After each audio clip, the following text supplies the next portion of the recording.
Welcome in everyone to HogvilleNET Football. We're doing Arkansas football today. Appreciate everyone for joining us live. This man needs no introduction. He's going to get a proper one anyway. Mike Irwin, been around Arkansas sports for a long time, doing an excellent job of coverage in Northwest Arkansas and beyond. Everything Razorbacks, and certainly he's got good information in just about every sport that you can think of. But football is the king. We know that in terms of revenue, in terms of attention, in terms of you're in the biggest, best, baddest league in the country, the SEC, and no better person to talk to about Arkansas Razorbacks football than Mike Irwin. Mike, thank you for joining me. We're live here on Sure. HogvilleNet, this special football Hogs episode as we get close to the end of the regular season. This coaching search, we know it's been a hot topic for weeks once Arkansas made the move to switch from Pittman to Petrino on an interim basis, with Petrino, the latter, having an option as a permanent replacement. But welcome into the show and thank you for joining me. Good to be here. All right, Mike, I appreciate it again. The first question is just obvious. Where are things now? I mean, you've got 2 games remaining. Obviously, there's time to figure out the landscape. You've got other coaching jobs that came open prior to Arkansas and since, including the SEC at programs that are perceived maybe to be stronger than Arkansas. Obviously, where do things stand right now in terms of Arkansas's football coaching search? Yeah, until yesterday, I still felt like there was a possibility with James Franklin, but I think I was able to call around once it looked like it was going to be official, and then it finally was, and find out what really happened there. There are people that are trying to tell you that there was no interest either way. That's not true. But it did come down to basically his family. They just feel more comfortable in Blacksburg. That's pretty close to where they were before. He's recruited that area even when he was at Penn State, so he felt more comfortable there.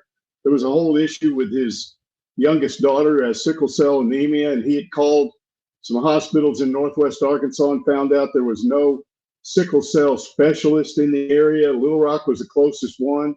That's not the case where he was at Penn State. It's not the case where he will be now.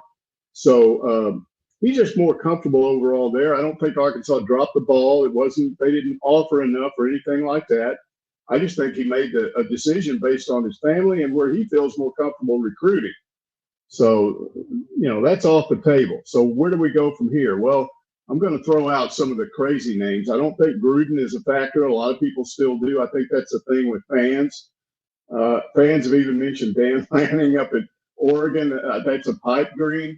He's not going to turn down Alabama, and then a year or two later go to Arkansas. So what's realistic? We're hearing a lot of stuff about Pat Fitzgerald at Northwestern. He was there until 2-3 years ago.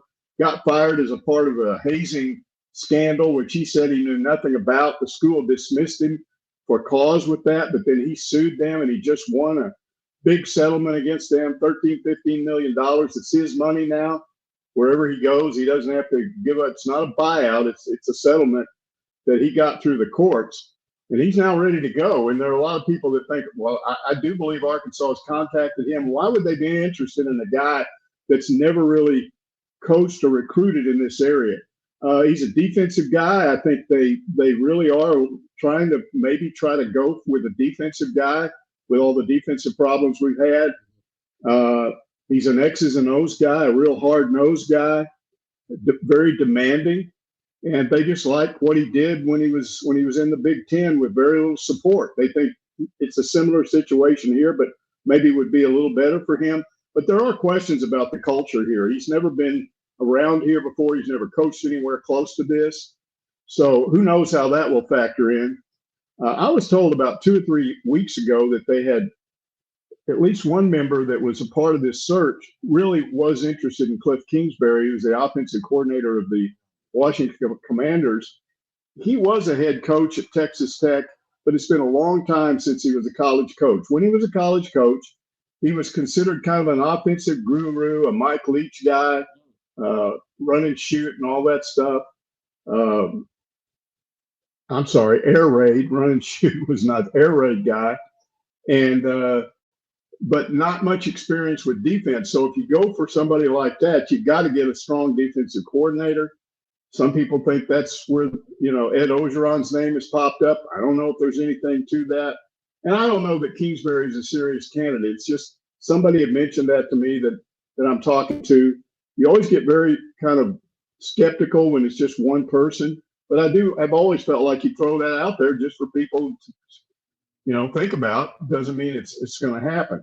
The more traditional names out there are these group of 5 coaches, all of them really from the ACC, Atlantic Coach American Conference, American Athletic Conference, and that would be Eric Morris of North Texas State, who's also an air raid guy. You got Alex Golish from South Florida. He's more of a defensive-oriented guy, but a lot of people think it's going to be him. I've had a pretty good source that knows people there at South Florida that in the athletic department that say that he has no interest in Arkansas. He's told people he's very picky about a job he would take, and he's even willing to stay where he is for another year if he doesn't get an opportunity that he wants. He's just not itching to get out of there. He feels like he's in a pretty good situation. John Sumlin at Tulane, a lot of people feel like he's more likely for maybe the Auburn job or even the LSU job. But a lot of this stuff is fluid depending on, what happens. What does Lane Kiffin do? Right. I've got this kind of a feeling that Kiffin, he's a weird dude, man, and he's got a weird sense of humor. It would not surprise me if he's just messing with Florida and LSU, making them think, yeah, you got a shot at me. And then all of a sudden he's going to just slam the door in their faces. Well, if he does, that opens up those 2 jobs, and that might pull a candidate away from Arkansas. So it's just a very fluid situation. People get frustrated. I noticed online somebody said to me, dig deeper, Mike, dig deeper. Well, there's only so much digging you can do. It's not like you can talk directly to people in search. They will not talk to you. So you have to talk to people that say they're talking to them. And if they're not giving them accurate information, and I have reason to believe they're not, because they like kind of a lot of smoke and a lot of different things floating around, because it keeps people away from what's really happening. Yeah. And that's their right to do that. People think they ought to be totally transparent. You don't do a job search like that. A lot of these candidates don't want their name out there. They wouldn't want the latest on what's going on. So I don't have an issue with that, but the fans need to understand that these job searches don't fall into their lap, and they don't have the right to just sit and demand to know everything at every moment. I sense the frustration.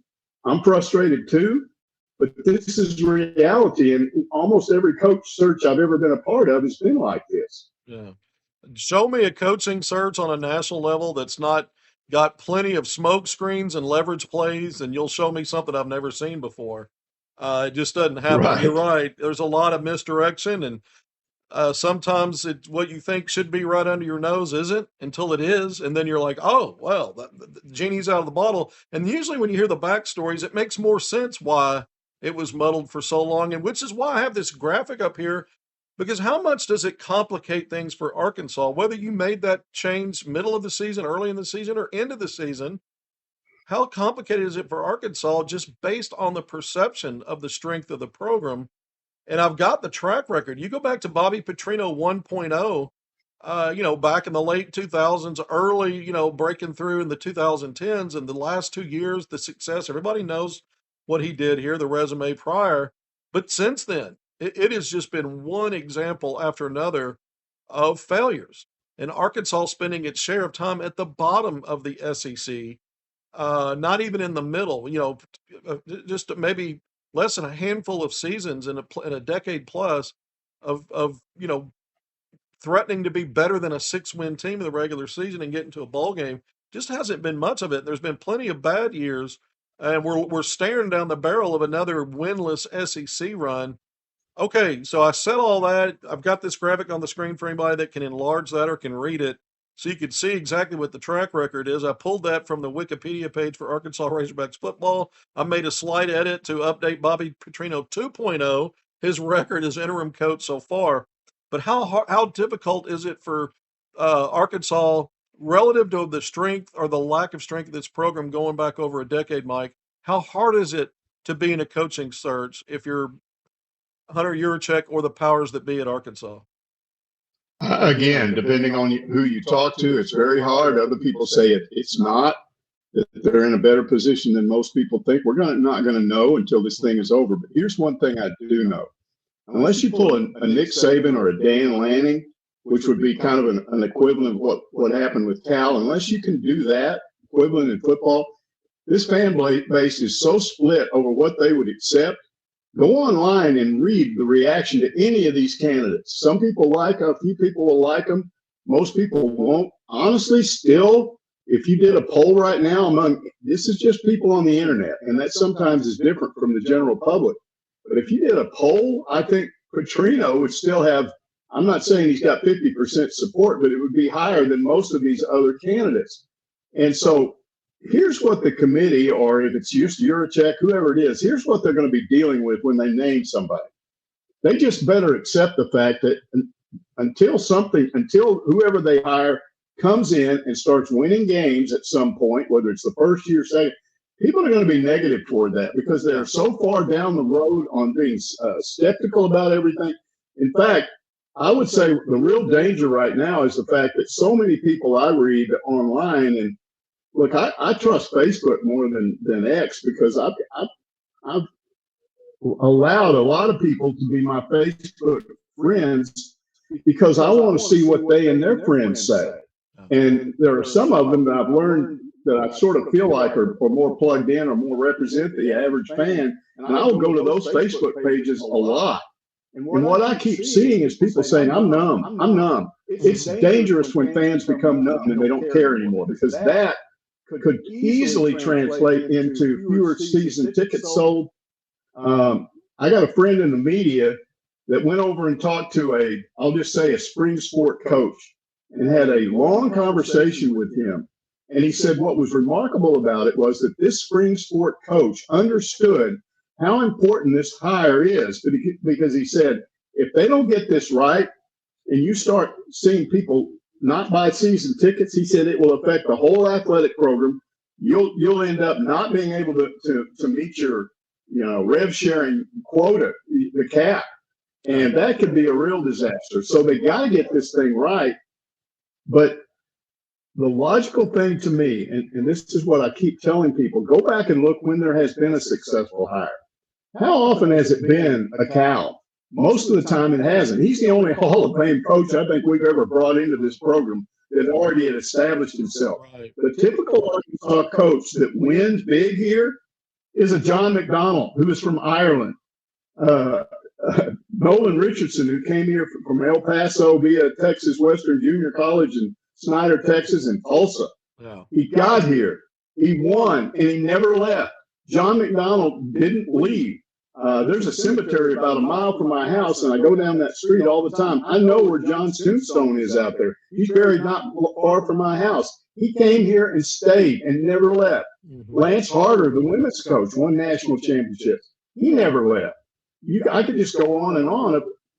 Coaches don't tend to come in here and be successful and use it as a stepping stone. Musselman's one of the few that ever did that. Yeah. And he had personal interests. He had a specific place that he wanted to be, and he used it to get there. But that's the kind of hire you want. Yeah. And I have no idea who that would be. But if you bring one of these coaches in that's a younger coach that comes in here, likes the culture, becomes a part of it, and then enough to the point where if he becomes successful and other people come after him, he's going, no, I'm not leaving here. I like it here. That's who they need. And I keep saying, and it's never happened, but I keep saying there's going to be another Frank Broyles in football sooner or later. Yeah. What was it about Broyles that made John Barnhill hire him in 1958? He had one year as a head coach, and he barely had a winning record. What was it? I don't know. But it was the right hire, and that's what they need. But sometimes it's just a shot. You don't know. I don't think John Barnhill knew what he was getting when he did that. I think he thought he'd be successful. I don't think he would win a national championship and almost win two more. So, yeah, who knows? But that's the kind of hiring they need to make. Excuse me. That's all right. You're right. Historically, and you didn't mention, and I'll mention Eddie Sutton coming from Creighton. Now, he spent 9 years at Arkansas, and I don't think he was looking to make it a springboard to Kentucky. There were some dynamics with Frank Broyles, Yes. and Sutton moves Same, on, but same thing with Hatfield. He would have right, stayed, but he had yeah, issues with Coach that, Broyles. that's right. And so Arkansas has had a lot of success with coaches who hadn't made it yet, and they made it at Arkansas, and that's how they built their name. So and here's the thing with Petrino. We're looking at this graphic here. Very interesting dynamic. 0-5 as interim coach. Most of the games have been close, but the previous coach Sam Pittman had a lot of close losses building up over his last couple of seasons. Let me throw something interesting at you because there is a large sector of the fan base that would love for Petrino to be the permanent hire. He has had the last coach to really win here, but that's been a while. Regardless of how you feel personally about it, because I've been on the record initially saying that I probably would be looking elsewhere to start anew based on several factors and not stick with Petrino. But let me throw something out at you, Mike. What happens if Petrino finds a way to beat Texas? That's like for Arkansas fans, especially the older ones and the ones that have money, and that's like winning the Super Bowl anytime you can beat Texas. And let's say you string that together with a win over Missouri, a team that has had Arkansas's number. And in one of the programs where you feel like you're measuring yourself against Missouri, if you're not better than Missouri, where are you really? You got to find a way to get back in the win column. Let's just throw it out there. I'm not saying I think it's going to happen. What if Arkansas goes 2-0 and that's how you finish your season? Does that change any dynamic, do you think, in this search? Should it? I don't think it should, but I think with a lot of fans, especially those who already like Petrino, this could get interesting, especially depending upon the field out there and what's available. And I mean, you know, I just kind of want to get your read on a scenario like that. Well, you never say never, but certainly I've been told that's not going to happen no matter what happens. Okay. When you talk to people about him to claim to have knowledge of how this hire is going to go, here's what they will tell you. They will say, look, when you start talking about this wasn't his defense and this is not his fault. The defense has actually improved slightly since he took over. That's the one thing I'll give him credit for. When he took over, he improved it some. There's more effort. I think there's still technical mistakes. They're still missing tackles that at times will cost them the game, to be honest with you. But at least there's more effort. I don't see any difference in the offense. There's still inconsistencies. There's still interceptions, fumbles, penalties, key penalties. You can add a missed field goal to this last game. That hadn't happened yet. But this team just finds a way offensively not to score points when they need to score points or to give points to the other team.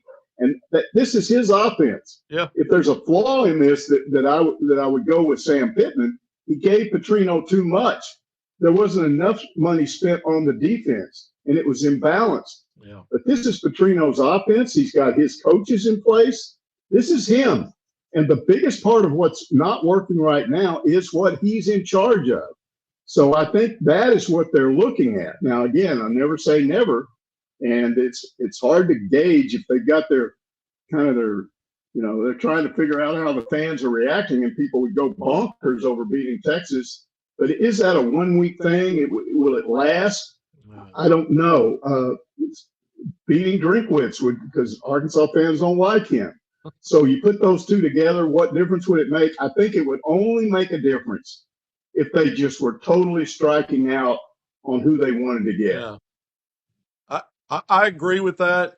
And I was on the record. I think Arkansas needs to find fresh breath. And really, I mean, it's always a gamble in a coaching search. For some programs, not as much. But even big names. I mean, look what happened at LSU with Kelly. I mean, look at some of the top tier programs perceived that way, and coaches you thought would just carry on with success or build on it. Are there any wild card Arkansas connection candidates out there that you can foresee as a possibility, even if it seems remote right now? I mean, you can think of some usual suspects and some names, but are there any candidates out there with Arkansas ties that you think, well, I could see a path, even if it doesn't seem real clear right now, as maybe someone that could come onto the radar? Not maybe with Arkansas connections. An intriguing name is Cliff Kingsbury, again, the former Yeah. Texas Tech coach. But it's been a long time since he recruited on the college level. He was never anywhere around here.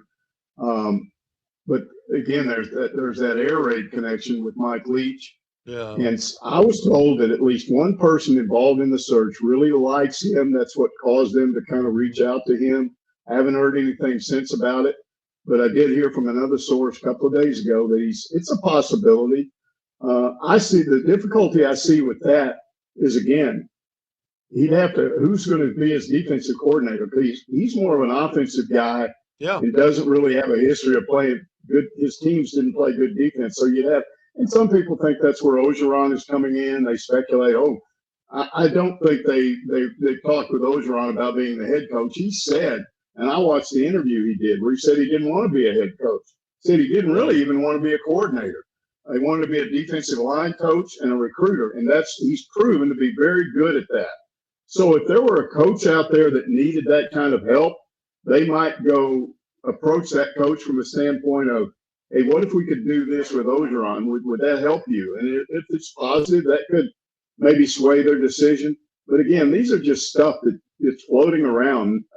I don't know how real that is. It's just things people tell you, not people off the street, not just some fan or something you read on a message board or on X or Facebook, but stuff from people that I know should know what's going on. Yeah. But even they will admit sometimes they may be given false information.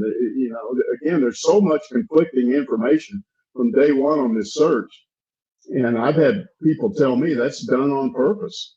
Well, and there was an intense messaging recently trying to poo-poo any notion that James Franklin was entertaining the Arkansas job or that there was anything going on there. And I had what I consider one of the more credible sources I could have on the subject, that Franklin was talking to Sam Pittman about this job with a Right. real interest on an Arkansas game day while the Razorbacks were playing a football game in late October there at Razorback Stadium.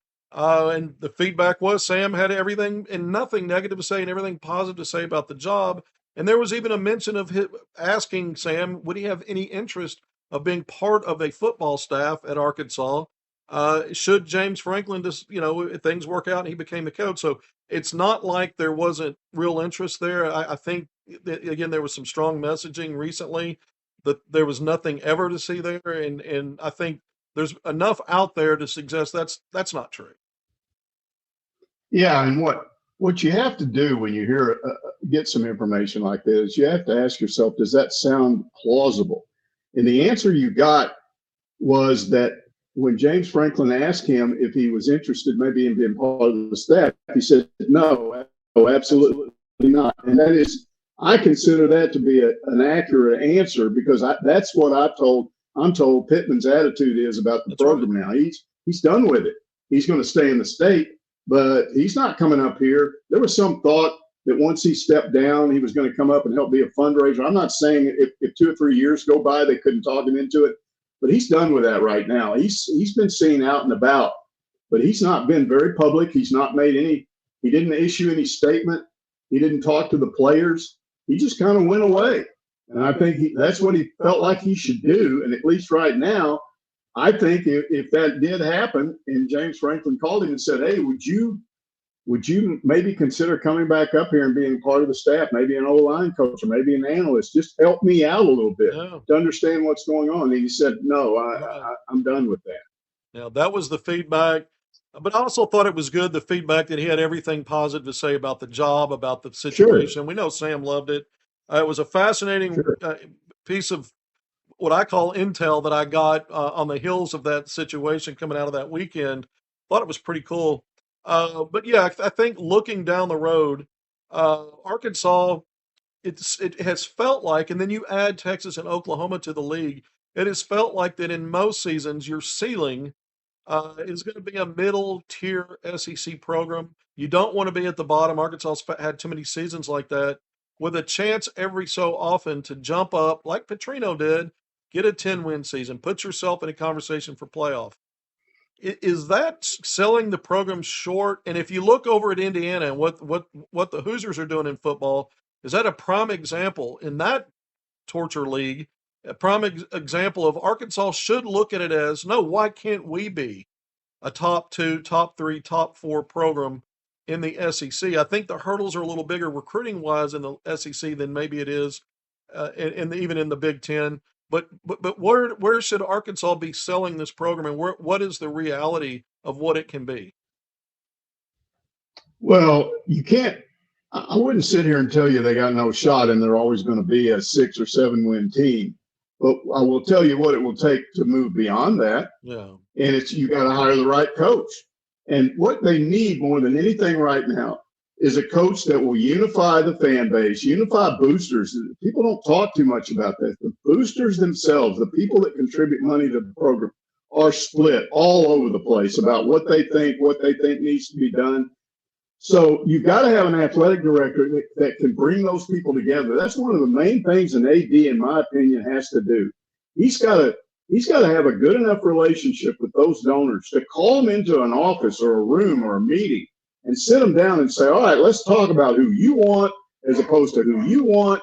And then let me tell you why I think it's important that we decide on somebody and get behind them and continue to give money, even if it's not your guy. Because at certain schools, they do that. But the truth is, if you hire the right coach, you won't have a problem with that because everybody will like the guy because he's winning and you won't have this split. But trying to solve that problem is, it's mind-boggling. There's only a certain set of circumstances under which that can happen. And again, it starts with kind of getting a guy that nobody thought, well, oh, yeah, that might work. And then all of a sudden, I mean, 2 years ago, when Cignetti was hired at Indiana, I don't remember anybody talking about what a great hire that was. I think a lot of people thought, oh, what's that? Okay, so he's won at an FCS level. What does that mean? Yeah. And now it looks like the smartest hire out there. And that's what I'm talking about. Something that kind of came out of left field.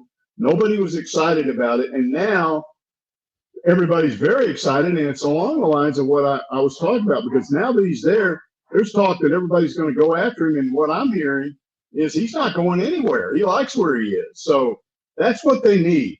But getting that person, that's the tough part.